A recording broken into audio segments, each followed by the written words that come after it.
Top 5 first baseman and third baseman.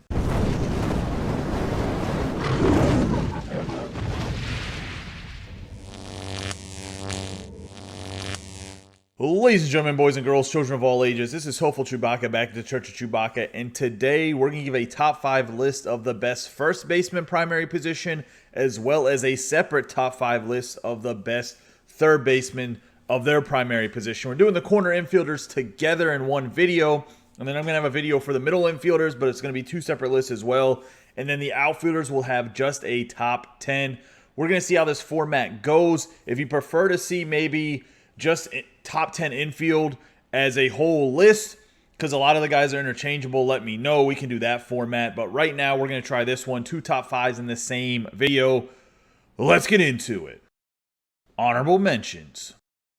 We're going to do the first baseman first top 5 list. And this is the honorable mentions as you've seen in the scroll across screen. And we got Vlad Guerrero Jr., 92 overall, right-handed batting, right-handed throwing. He can actually also play third base. So right there, both sides of the corners he could play, but his primary is first base. And really, we just got him on here because he absolutely crushes right-handed pitching. He has a super glitchy swing. He's the only honorable mention for first baseman. Let me know if I left anybody off this list for honorable mentions or top 5. Would like to hear in the comments down below.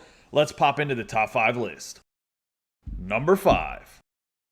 Number 5, I have Jim Tome. He's left-handed batting, right-handed throwing, only plays first base. His 2002 second half card, 96 overall. He crushes righties, so he could be used as a platoon guy at first base with that 119 contact first righty and 125 power. He actually does hit lefties very well at 100 power, 74 contact. He only has 52 vision, 125 clutch, and 116 discipline. The fielding's not too great either, but he is 6'4", 240 pounds, so he should be able to knock down a lot of stuff like Frank Thomas does in most games. I got Tome coming in at the number 5 spot. Let me know what you guys think. Let's move on to number 4. Number 4. The fourth guy on this list, a lot of people use him at catcher compared to first base, but his primary is first base. He can also play third base, and it's Jimmy Fox, 1940 veteran, 93 overall. Once again, another power-hitting bat, 92 power against righties, 105 power versus lefties. So you could actually perfectly platoon with that Jim Tome. They're both about the same fielder. Now, Jimmy Fox is only 6 foot tall. He's not as big as Tome is, but they're pretty much just the opposite of each other when it comes to Fox crushes left-handed pitching, Tome crushes right-handed pitching against their same-handed pitching. So righties for Fox and lefties versus Tome, they don't hit as well.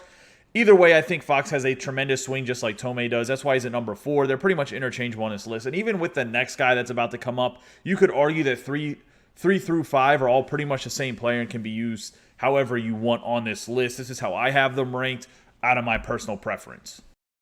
Number 3. Coming in third on the list is Adam Dunn. I just think he has a slightly better swing than Jim Tome does. Once again, his primary position is first base. He can also play left field or right field, 95 overall, and this is his home run club, 462 career home runs.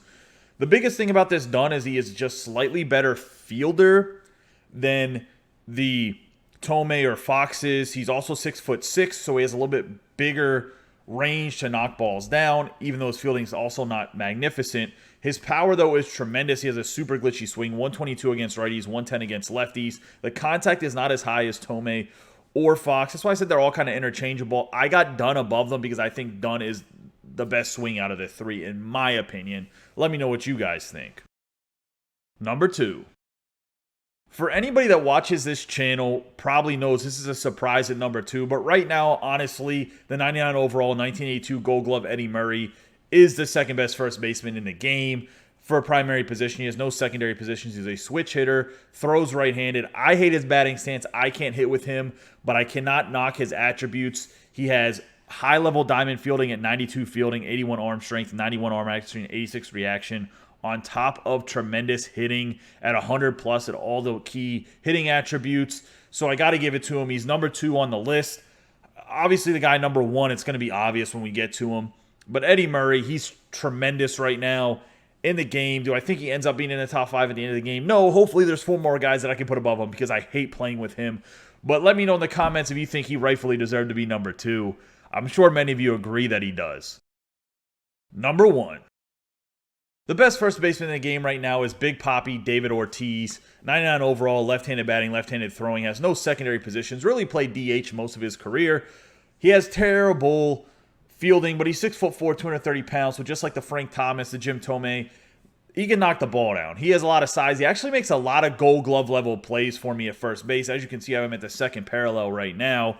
So you take -2 off of all of his attributes. So he's at 116, 103, 125 is actually what he comes in at. He's max against righties for power. Then he's at 103 against lefties. So 103 lefties for contact and power with the 93 vision to start is tremendous for lefty on lefty, because Ortiz didn't really crush lefties in his career, but on this card he does. Then 122 discipline, 122 clutch. That's tremendous. Overall, he's not a good fielder, but his stick makes up for him. He's the best first baseman in the game right now. I think it's pretty easy, hands down. That's the first baseman list. So pretty much these guys are the top 5 first basemen for me personally in a primary position. Let's move on to the third baseman. Honorable mentions. Sorting the honorable mentions for the third baseman, we got Joe Torre, 96 overall, right-hand throwing, right-handed batting. Can also play catcher and first base as well. So very versatile. I didn't even mention him in the catchers. He's another guy that would actually be a halfway decent catcher. But he gets on the honorable mentions here. He has max contact at 125 on each side. 84 power versus righty, 62 power versus lefty. That's what's hurting him a little bit. He has relatively decent fielding, as he does have gold fielding. 76 fielding, 80 arm strength, 81 arm accuracy, 75 reaction. Overall, a lot of people don't like his swing. I like his swing. I played him at catcher a lot last year, but I got him on the honorable mentions here for third base. The second guy in the honorable mentions and last on my honorable mentions is Eddie Matthews, 1953 breakout card. He's left-handed batting, right-handed throwing, no secondary positions. And I'm sure for anybody that watches Kevin on YouTube, and everybody I think knows who I'm talking about if you do watch him, he'd probably be mad about him not being in the top 5. But honestly, this Eddie Matthews is very good. I just think there's 5 guys that are slightly better than he is. But you could argue that he's in the top 5. He's the one guy that I was like, man, should I put him in here over this guy or over that guy? I left him out for right now. He's definitely signature series card when he gets to 99. Will probably be in the top 5 end game third baseman. But right now, very well balanced. 84 plus on the contact, 94 plus on the power. Good vision. The defense is a little bit lackluster, but at third base, you'll need to be the best defenseman. But that's what I got him at. Honorable mentions, very, very close to making it to my top 5. Let's get into that list right now. Number 5. Number 5 on the list, I have Miguel Cabrera. And this is really where the argument's going to pan out of whether I should have had Matthews or Cabrera on the list. I like Cabrera's swing better. I don't really hit well with Matthews, but a lot of people do. This Cabrera card also has a secondary position of first base.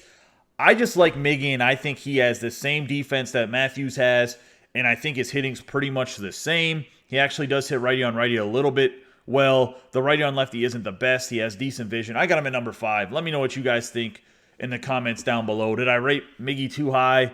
I'd like to hear from you. Number 4. In the 4th spot, I have the 96 overall Kyle Seeger. Left-handed batting, right-handed throwing, no secondary positions. And he's just super well balanced, and he's a better fielder than Eddie Matthews. This is another guy that Eddie Matthews could have got bumped over. I got Seeger coming in at number 4. Really like his swing. I think it's a tremendous swing. He's super well balanced against righties and against lefties. He actually hits the lefty-on-lefty matchup at 89 for the contact. But all his numbers are pretty much mid-90s, and then he has the 89 contact against lefties, which isn't that bad. His fielding's 88. Now, he does not have the tremendous arm strength like you might want at third base with only 67, but it's pretty accurate. He's a diamond fielder, good with the glove. Seager's getting a 4 spot. I don't think there's any questions about that one, but let me know. Maybe you guys think that Seager's just not good. Number 3. In the 3 spot, I have Signature Series Evan Longoria, 96 overall, right-handed batting, right-handed throwing, super glitchy swing, 91 plus on all his attributes for hitting. My bad, I guess he has 90 vision. But either way, tremendous across the board, slightly better than the Seeger. His fielding is top-notch for a third baseman. He might be the best defensive fielding third baseman that has very good hitting as well. Like, I think Chapman and Arenado have better fielding than this Longoria does, but they don't have the same hitting. 92 fielding, 87 arm strength, 88 arm accuracy, 83 reaction. Can't ask for much more than that from a card with this type of hitting and glitchy swing that Longoria has. Number 3, easy peasy. Let's get to the top 2. Number 2.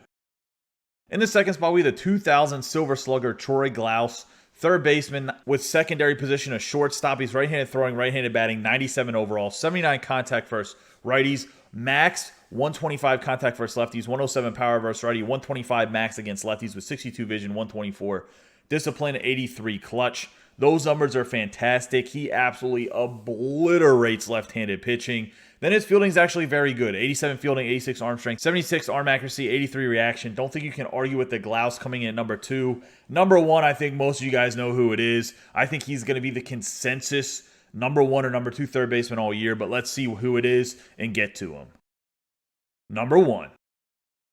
And number 1 is Chipper Jones, MVP, 1999, switch hitter, right-handed throwing, can play shortstop and left field. I think this is going to be the consensus number 1 right now.